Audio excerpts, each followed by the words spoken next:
Isang mapagpalang araw ng Lunes, May 19, 2025, kabayan.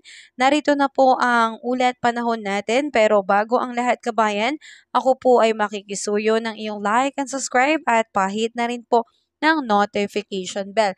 Kabayan, dalawang weather system lamang po ang siyang nakakaapekto ngayon sa ating bansa. Narito pa rin po ang epekto nitong Intertropical Convergence Zone o ITCZ dito po sa may area ng Mindanao, Eastern Visayas kasama ang Palawan. Kaya asahan pong pagkakaroon po ng maulap na kalangitan na meron pong kasamang kalat-kalat na pag-ulan na may kasamang kulog at kidlat.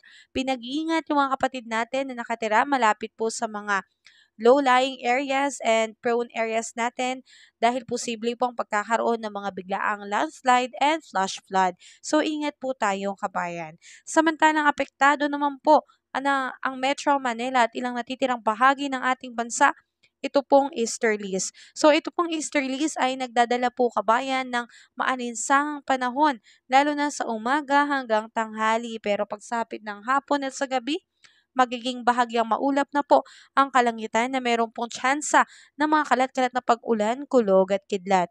So kabayan, sa Metro Manila at ilang natitirang bahagi ng ating bansa, pagdating lamang po ng hapon, may posibilidad na magkaranas po tayo ng pag-ulan. Kaya lagi nating bitbitin ang ating payong lalo na kung tayo po ay lalabas ng bahay. Pananggalanan po natin yan sa matinding sikat ng araw o kaya naman sa biglaang buhos ng ulan.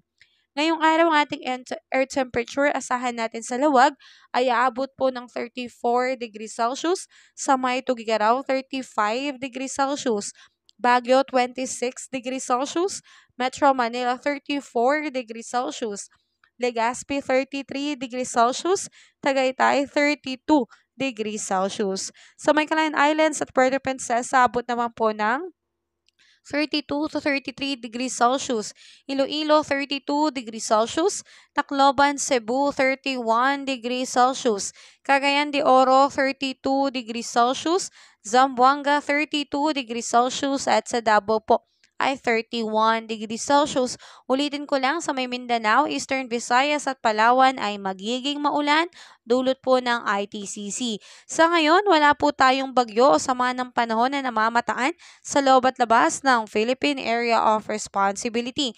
Wala rin pong nakataas na anumang gale warning signals, kaya maganda po ang kondisyon ng ating mga baybayin, malaya at ligtas pong makakapalaot at makakahuli ng isda ang ating mga kapatid na mangingisda. So sulitin na po natin ito kabayan hanggat maganda pa po ang ating panahon, pero patuloy po tayong maghanda dahil bago matapos ang buwan ng Mayo, posible po tayo makaranas ng sama ng panahon, posibleng 1 hanggang 2.